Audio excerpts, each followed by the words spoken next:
Hello friends, welcome to great online training. This is Naidu.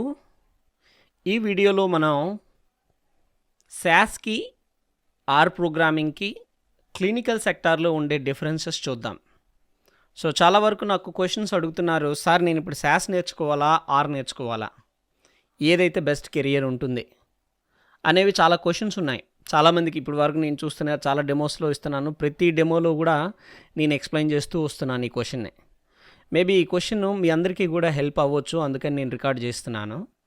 So అసలు first of all what exactly the use, అంటే ఇప్పుడు clinical సెక్టార్లో శాస్ అనేది ఎక్కడ యూజ్ అవుతుంది, లేదా ఆర్ అనేది ఎక్కడ యూజ్ అవుతుందంటే, ఇమాజిన్ ఏదైనా ఒక ఆర్గనైజేషన్ ఒక డ్రగ్ని తయారు చేసింది అనుకోండి, ఒక మెడిసిన్. సో మనకు అందరికీ ఇప్పుడు చూసుకుంటే లేటెస్ట్గా అయితే వ్యాక్సినేషన్స్ ఉన్నాయి, కోవిషీల్డ్ అని, కోవాక్సిన్ అని. సో కరోనా వ్యాక్సినేషన్స్ అయితే అవి రిలీజ్ అవ్వకముందల క్లినికల్ ట్రయల్స్ జరగాలి. క్లినికల్ ట్రయల్స్ అంటే ఏంటంటే, ఆ డ్రగ్ని ఒక హ్యూమన్ బీయింగ్కి ఇచ్చి ఆ డ్రగ్ ఎలా పనిచేస్తుంది అనేది ఐడెంటిఫై చేయడమే క్లినికల్ ట్రయల్. అయితే ఈ డ్రగ్ ఇచ్చిన తర్వాత ఎంతమందికి ఇచ్చారు, ఎంతమందికి ఇస్తే ఎంతమందికి ఈ డ్రగ్ ఎఫెక్టివ్గా పనిచేసింది, ఎంతమందికి సైడ్ ఎఫెక్ట్స్ వచ్చినాయి, అందులో సైడ్ ఎఫెక్ట్స్లో ఎంతమందికి హార్ట్ బర్న్ వస్తుంది, ఎంతమందికి స్టమక్ ఎసిడిటీ ఫామ్ అవుతుంది, ఎంతమందికి ఫీవర్ వస్తుంది, ఇవన్నీ ఇన్ఫర్మేషన్ అంతా క్యాప్చర్ చేసి కొన్ని రిపోర్ట్స్ తయారు చేస్తారు. ఇదంతా సైడ్ ఎఫెక్ట్స్ ఏమొస్తున్నాయి అని ఐడెంటిఫై చేయడం కోసం ఒక అనాలిసిస్. ఇంకొకటి ఏంటంటే, ఎంత ఎఫెక్టివ్గా డ్రగ్ పనిచేస్తుంది అనేది ఇంకొక సైడ్ ఆఫ్ అనాలిసిస్. అయితే ఈ క్లినికల్ ట్రయల్ డేటాని ఒకరు, ఇద్దరు, ముగ్గురు పేషెంట్స్ అయితే మాన్యువల్గా ఎక్సెల్ ఏదో యూజ్ చేసి మనము డేటా అనాలిసిస్ చేసేసి చెప్పేవచ్చు. కానీ ఇప్పుడు ఏమవుతుంది అంటే, ఈ క్లినికల్ ట్రయల్తో ఎన్ నెంబర్ ఆఫ్ పీపుల్ డేటాని యూజ్ చేయాల్సి వస్తుంది. అప్పుడు కంపల్సరీగా ఏదైనా ఒక టూల్ మీద డిపెండ్ అవుతాం ఈ అనాలిసిస్ కోసం. అప్పుడు యూజ్ చేసే ఈ టూల్సే ఈ శాస్ కానీ ఆర్ కానీ. అయితే ఇక్కడ క్వశ్చన్ ఏంటంటే, అయితే శాసు ఆరు రెండు టూల్స్ ఎప్పటి నుంచో వాడుతున్నారా అంటే, ఫ్రాంక్గా చెప్పాలి అంటే శాస్ అనేది మాత్రమే కొన్ని ఇయర్స్ నుంచి వాడుతున్నారు. రీసెంట్గా ఆర్ ప్రోగ్రామింగ్ని కొన్ని ఆర్గనైజేషన్స్ ఇంట్రడ్యూస్ చేస్తున్నాయి. ఓకే, సో ఈ సేమ్ అనాలిసిస్ చేయడానికే వాళ్ళు మనకు డేటా ఇస్తారు. యాజ్ అ శాస్ ప్రోగ్రామర్గా నీ పని ఏంటంటే ఆ డేటాను తీసుకోవడము, ఆ డేటాకు సంబంధించిన రిపోర్ట్స్ జనరేట్ చేయడము. ఈ రిపోర్ట్ జనరేట్ చేయడానికి రాసే ప్రోగ్రామింగ్ నువ్వు శాస్ వాడుతావా, శాస్ సాఫ్ట్వేర్ వాడుకొని చేస్తావా, లేదా ఆర్ ప్రోగ్రామింగ్ వాడుకొని రిపోర్ట్స్ తయారు చేస్తావా అనేది మ్యాటర్. అయితే ఇక్కడ సో ఏంటి డిఫరెన్సెస్, అయితే ఎగ్జాక్ట్గా మనం ఏది నేర్చుకుంటే బెస్ట్ అంటే, ఈ పర్టికులర్ ఈ అనాలిసిస్ అంతా దేని మీద డిపెండ్ అయి ఉంటుంది అంటే multiple factors. First industry adoption అని తీసుకుందాం. అసలు ఇండస్ట్రీ అడాప్షన్ అంటే, అసలు ఇండస్ట్రీ ఏది యూజ్ చేయడానికి ఎక్కువ ఇంట్రెస్ట్ చూపుతుంది. ఎక్కువగా చూసుకుంటే క్లినికల్ ట్రయల్స్ ఇప్పుడు వరకు శాస్ ప్రోగ్రామింగ్నే యూజ్ చేయడానికి ట్రై చేశాయి. కొన్ని ఇయర్స్ని బట్టి ఎఫ్డిఏ అనేది శాస్ సాఫ్ట్వేర్ని మాత్రమే వాడుతుంది. ఎందుకంటే it is a CDISC compliant software. CDISC అంటే clinical data interchange standard consortium.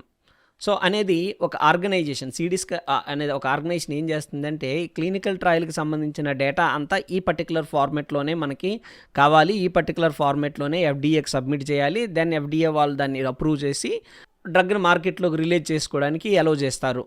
So ఆ ఇండస్ట్రీ అడాప్షన్ అనేది ఎప్పటి నుంచో శాస్ ప్రోగ్రామింగ్ని ఇండస్ట్రీ అడాప్ట్ చేసుకుంది. రీసెంట్గా ఆర్ ప్రోగ్రామింగ్ కూడా మార్కెట్లోకి వస్తుంది. ఇంతకు ముందల ఆర్ వాడలేదా క్లినికల్ ట్రయల్స్లో అంటే వాడారండి. ఆర్ ఎక్కడ వాడారు అంటే రీసెర్చ్లో.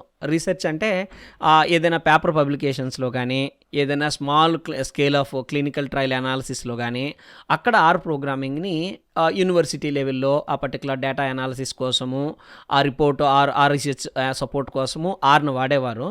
కానీ లార్జ్ స్కేల్లో ఆర్ ప్రోగ్రామింగ్ని ఇప్పుడు వరకు ఎక్కడ క్లినికల్ ట్రయల్లో అంత పెద్దగా వాడలేదు. సో ఇండస్ట్రీ అడాప్షన్ ప్రకారం చూసుకున్నట్టుగైతే శాస్ ప్రోగ్రామింగ్ని ఇప్పుడు వరకు వాడుకుంటూ వచ్చారు. ఆర్ ప్రోగ్రామింగ్ని ఇప్పుడు వాడడం స్టార్ట్ చేస్తున్నారు. ఇది అడాప్షన్ వైజ్ చూస్తే. లేదు, ఇంకొక ఫ్యాక్టర్ ఉంది, కాస్ట్ అనేది. సో ఈ కాస్ట్ ఏంటంటే, కాస్ట్ అనేది శాస్ ప్రోగ్రామర్కి ఏం ఫరక్ పడదు. ఎందుకు అంటే శాస్ ప్రోగ్రామర్కి ఈ కాస్ట్కి సంబంధం లేదు. ఈ కాస్ట్ అనేది ఆర్గనైజేషన్స్కి. ఇప్పుడు మీకు ఎవరైతే శాస్ జాబ్ ఇస్తారో వాళ్ళు శాస్ సాఫ్ట్వేర్కి లైసెన్స్ కొనాలి, లేదా ఆర్ సాఫ్ట్వేర్కి లైసెన్స్ను కొనాలి జనరల్గా అయితే. సో అయితే ఈ శాస్ సాఫ్ట్వేర్ లైసెన్స్ కాస్ట్ అనేది ఎక్కువ. When comparing with R. So R అనేది కొంచెం ఓపెన్ సోర్స్, తక్కువ డబ్బులకి అయిపోతుంది.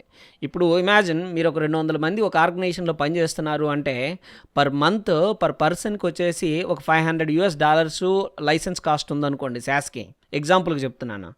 ఆర్కి వచ్చేసరికి అది జస్ట్ మరీ తక్కువ అనమాట, తక్కువలో తక్కువ మీకు $10 నుంచి $20 అయిపోతుంది అనమాట.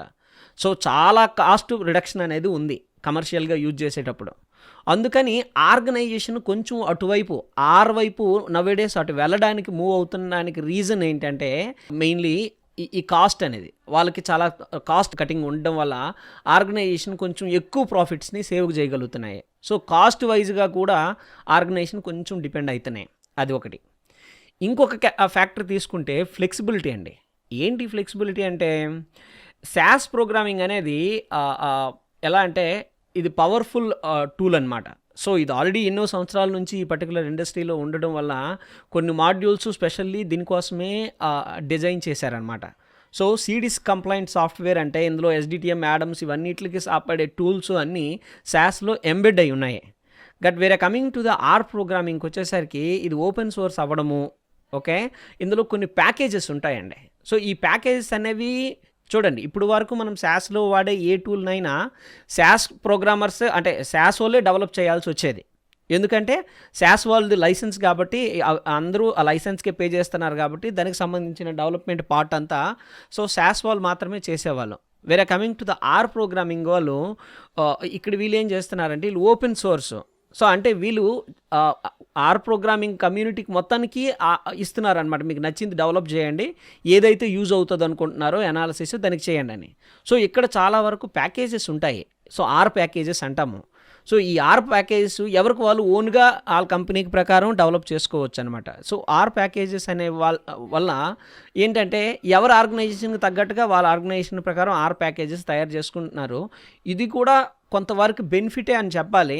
అంటే దాని ఏంటంటే కొత్త ఫ్యూచర్స్ కోసం ఎక్కువ లైసెన్స్ పే చేయడం అలాంటిది ఏం అవసరం లేదు. ఈ ఆర్ ప్రోగ్రామింగ్లో ఎవరికి వాళ్ళు ఓన్గా ఆర్ ప్యాకేజీని డెవలప్ చేసుకుంటున్నారు. సో ఫ్లెక్సిబిలిటీ వైజ్ చూసుకుంటే శాస్ కొంచెం రిజిడ్, అంటే వాళ్ళు కంపల్సరీగా ఏదైతే డిజైన్ చేస్తారో అది మాత్రమే వాడాల్సి వస్తుంది. బట్ ఆర్ ప్రోగ్రామింగ్లో మీకు సెల్ఫ్గా ఏవైతే కావాలనుకుంటారో మీ ఆర్గనైజేషన్ తగ్గట్టుగా ఆ ప్యాకేజీలు మీరు డెవలప్ చేసుకోవచ్చు. మూడోది ఏంటంటే లెర్నింగ్ కర్వ్ అనేది మళ్ళీ మనకి యూజ్ అవుతుంది. ఏంటి లెర్నింగ్ కర్వ్ అంటే ఇప్పుడు క్లినికల్ శాస్ ప్రోగ్రామింగ్ అనేది చాలా ఈజీ ఉంటుంది. Mainly non programming background B Pharmacy, M Pharmacy, microbiology, biotechnology or any biology background people వచ్చిన వాళ్ళకి ఏంటంటే ప్రోగ్రామింగ్ అనేది చాలా కొత్త. అలాంటప్పుడు శాస్ నేర్చుకోవడం ఈజీ, ఎందుకంటే అది ఈజీ ప్రోగ్రామింగ్ ఫ్రెండ్లీ సాఫ్ట్వేర్ అనమాట. సో దానివల్ల ఏంటంటే నార్మల్ ఇంగ్లీష్ లాగే ఉంటుంది programming. Whereas coming to the R programming అలా ఉండదు. ఆర్ ప్రోగ్రామింగ్ ట్రెడిషనల్ ప్రోగ్రామింగ్ లాగా ఉంటుంది. మీరు ఎప్పుడైనా చూసినట్టుగైతే సి ప్రోగ్రామింగ్, .NET, జావా ఇవన్నీ ఎంతైతే బిగ్ ప్రోగ్రామ్స్ ఉంటాయో ఆ రకంగా ఉంటుంది. సో కొంచెము ఆ ఐటీ టచ్ ఉంటుందన్నమాట. సో ఇదేంటంటే క్లినికల్ శాస్ ఏంటంటే కొంచెము నాన్ ఫ్రెండ్లీ ప్రోగ్రామింగ్, అంటే కన్వెన్షనల్ ప్రోగ్రామింగ్ కాదనమాట. కొంచెం మామూలు ఇంగ్లీష్లో ఉంటుంది, కొంచెం ఈజీగానే ఉంటుంది. So even non programmers also survive అవుతున్నారు శాస్లో అంటే అది ఒకటే రీజన్. వేరే coming to the R programming, so ఇది కొంచెము ఆ ప్రోగ్రామింగ్ అనేది కొంచెం ఎక్కువ రాయాల్సి వస్తుంది, కొంచెం స్ట్రగుల్ అవుతారు. సో బట్ నేనేం చెప్తానంటే ఎవరును ఆర్ ప్రోగ్రామింగ్ నేర్చుకోవాలనుకుంటే అది ఇప్పుడు నేర్చుకోవద్దు. మీరు ఫస్ట్ శాస్ నేర్చుకోండి, తర్వాతే ఆర్ నేర్చుకోండి. ఎందుకంటే డైరెక్ట్గా మీరు ఆర్ నేర్చుకున్న జాబ్స్ అనేవి మార్కెట్లో ఇప్పుడు ఇచ్చే పొజిషన్లో లేవు. సో కంపల్సరీగా మీకు శాస్ వస్తేనే దాన్ని బట్టి వాళ్ళు జాబ్ ఇస్తారు. ఆ తర్వాత ఆర్ ప్రోగ్రామింగ్ వస్తే ఓకే, వాళ్ళకి ఎప్పుడైనా ఆర్ ప్రోగ్రామింగ్లో ప్రాజెక్ట్ వస్తే అప్పుడు మిమ్మల్ని ఎలొకేట్ చేస్తారు దానికి. కానీ నాకు ఓన్లీ ఆరే వచ్చు నన్ను తీసుకోండి అంటే ఏ ఆర్గనైజేషన్ ఇప్పుడు రెడీగా లేదు ఆర్ ప్రోగ్రామింగ్ని తీసుకోవడం కోసం. సో నేనేం చెప్తున్నాను అంటే ఆర్ ప్రోగ్రామింగ్ అనేది కొంచెం డిఫికల్ట్, కానీ ఎవ్రీ ఆర్గనైజేషన్ వాళ్ళు ఇప్పుడు ఏం చేస్తున్నారంటే ఒకవేళ మీరు ఆర్ ప్రోగ్రామింగే కావాలనుకున్నారనుకోండి, ఈ శాస్ ప్రోగ్రామర్లకి ఆర్ ప్రోగ్రామింగ్ ట్రైనింగ్ అనేది ఇన్హౌస్లోనే ఇస్తారు. సో ఇచ్చి ఆటోమేటిక్గా మిమ్మల్ని ఆర్ ప్రోగ్రామర్లుగా తయారు చేస్తారు వాళ్ళకి రిక్వైర్మెంట్ ఉంటే. సో ఇప్పుడు మీరు నేర్చుకోవాలా వద్దా అంటే మాత్రం ఫస్ట్ శాస్ మీద ఫోకస్ చేయండి. సో ఒకసారి జాబ్ వచ్చిన తర్వాత కావాలంటే అప్పుడు ఆర్ ప్రోగ్రామింగ్ నేర్చుకుందరు. సో అది మాత్రమే నేను మీకు సజెస్ట్ చేస్తాను. ఇంకోటి ఏంటంటే కమ్యూనిటీ సపోర్ట్ అంటే ఎలా అంటే మీకు ఏదైనా ఇష్యూ వచ్చి స్టక్ అయ్యారు. సో క్లినికల్ శాస్లో అది లైసెన్స్డ్ వర్షన్ కాబట్టి ఆటోమేటిక్గా మీరు సపోర్ట్ వాళ్ళకి నేను ఇక్కడ స్టక్ అయ్యాను, నాకు ఇష్యూ ఏదో వస్తుంది, నాకు ముందుకు పోవట్లేదు అంటే వాళ్ళు మీకు రెస్పాండ్ అవుతారు. ఎందుకంటే వాళ్ళకి మీరు లైసెన్స్కి డబ్బులు పే చేస్తున్నారు కాబట్టి ఇష్యూస్ ఏవైనా వస్తే ఫిక్స్ చేయాల్సిన బాధ్యత వాళ్ళకు ఉంది. కానీ ఆర్ ప్రోగ్రామింగ్కి అలా ఉండదు. ఇది ఓపెన్ సోర్స్. మీరు ఒకసారి ఇష్యూ రైజ్ చేస్తే సో ఓపెన్ సోర్స్లో ఉండే కొన్ని టూల్స్, మెటీరియల్స్ ఏవో ఒకటి మీరు సెల్ఫ్ దీనిగా తీసుకొని మీరు నేర్చుకొని మీరు ఫిక్స్ చేయాల్సి వస్తుంది. కానీ ఇది కూడా వేస్టే. కానీ ఏంటంటే ఎవరు రెస్పాన్సిబుల్ తీసుకోరు మీ ఇష్యూ సాల్వ్ అయ్యిందా లేదా అనేది. శాస్లో ఏంటంటే ఆ డిఫరెన్స్ అనేది కొంచెం కనిపిస్తుంది. అంటే మీకు కమర్షియల్ లైసెన్స్ కాబట్టి ఆ కమర్షియల్ బెనిఫిట్స్ అనేవి ఉంటాయి. ఆర్ ప్రోగ్రామింగ్లో కొంచెం తక్కువ. నెక్స్ట్ ఏంటంటే కంపాటబిలిటీ అండి. సో కంపాటబిలిటీ అంటే ఇప్పుడు శాస్ ఇంటిగ్రేషన్స్లో ఫ్యూచర్ అండి. సో ఫ్యూచర్ శాసా ఆర్ అని అడిగితే ఓకే, సో ఫ్యూచర్ ట్రెండ్ కోసం చూస్తే నాకు తెలిసి ఫ్యూచర్ స్లోగా ఆర్ ప్రోగ్రామింగ్కి మూవ్ అవుతుంది. అది ఇప్పుడు అవుతుందా, ఒక 3 years తర్వాత 4 years తర్వాత అనేది తెలియదు. కానీ సో కొంచెం టైం పడుతుంది. ఇప్పటికిప్పుడు అయితే మార్కెట్ దాన్ని అడాప్ట్ చేసుకునే పరిస్థితిలో లేదు. ఎందుకంటే చాలా వరకు ప్రాజెక్ట్స్ ఆల్రెడీ శాస్లో డీప్గా ఇంటిగ్రేట్ అయి ఉన్నాయి. సడన్గా రేపటి నుంచి మీరు ఆర్ ప్రోగ్రామింగే వాడాలి అనుకుంటే వాళ్ళు సడన్గా మూవ్ అవ్వలేరు. సో ఆర్గనైజేషన్స్ కూడా రెడీగా లేవు. కానీ స్లోగా డౌన్ ద లైన్ ఒక 10 years అనుకుంటే, ఇప్పుడు నుంచి మీరు కెరియర్ స్టార్ట్ చేస్తున్న ఒక 10 yearsలో మొత్తము ఆర్ ప్రోగ్రామింగే యూజ్ చేస్తారు ఎక్కువ అనుకుంటే అప్పటికి చేంజ్ అవ్వచ్చు. కానీ ఇమీడియట్గా చేంజ్ అయ్యే ఛాన్స్ అయితే లేదు. కన్క్లూజన్ ఏంటంటే ఈ పర్టికులర్ టాపిక్ వల్ల మీరు శాస్ నేర్చుకోండి ఫస్ట్. ఆర్ అనేది సెకండ్ ప్రిఫరెన్స్ ఇవ్వండి. అప్పుడు మాత్రమే మీరు సక్సెస్ అవుతారు. ఓన్లీ ఆర్ ప్రోగ్రామింగ్తో వచ్చని ఏ రెజ్యూమ్ అప్లై చేసినా మార్కెట్లో మిమ్మల్ని ఎవరు తీసుకోరు. ఇంకా టైం పడుతుంది. ఓన్లీ ఆర్ ప్రోగ్రామింగ్ వచ్చిన వాళ్ళే కావాలనే రిక్వైర్మెంట్ అనేది ఇంకా టైం పడుతుంది. అది మీకు ప్రస్తుతానికి మార్కెట్లో అవైలబుల్గా లేదు. సో మీరు కంపల్సరీగా శాస్ తీసుకోండి. మీకు వీడియో నచ్చినట్టుగా అయితే లైక్ చేయండి, ఏదైనా ఉంటే కామెంట్ చేయండి. నేను ఈ పర్టికులర్ కోర్సెస్, ఈ పర్టికులర్ గ్రేట్ ఆన్లైన్ ట్రైనింగ్లో ఆర్ ప్రోగ్రామింగు, శాస్ ప్రోగ్రామింగు రెండింటిను ఇస్తున్నాను. ఓకే, సో ఎవరైతే శాస్ ప్రోగ్రామింగ్ నా దగ్గర తీసుకుంటారో వాళ్ళకి ఆర్ ప్రోగ్రామింగు 50% డిస్కౌంట్లో ఇస్తున్నాము. వాళ్ళు ఎప్పుడైనా నేర్చుకోవచ్చు. సో మీకు ఒకవేళ ఇంట్రెస్టెడ్ ఉంటే ఈ పర్టికులర్ వీడియోని వాచ్ చేసిన తర్వాత కింద లింక్ ఇస్తున్నాను, ఆ లింక్ని క్లిక్ చేయండి. సో మిమ్మల్ని శాస్ లాగిన్ పేజ్కి తీసుకెళ్తాను. సో అక్కడ మీరు రిజిస్టర్ అయ్యి నా డెమోకి అటెండ్ అవ్వండి.